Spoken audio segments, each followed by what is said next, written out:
In this video, we will learn how to delete Instagram account. So it's very easy. Just open your Instagram profile, and now I will go to my profile icon and then click on this three-line icon and go to settings.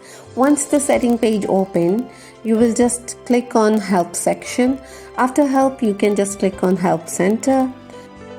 Once it's moved and another page will open, just click on these three lines at your right side, and then afterward just click on manage your account, delete your account, and click on second option, how do I delete my Instagram account, and then scroll down. Okay, and just click on this delete your account link, and it will open up a new page. And here from drop down menu you can select any option, whatever is the option.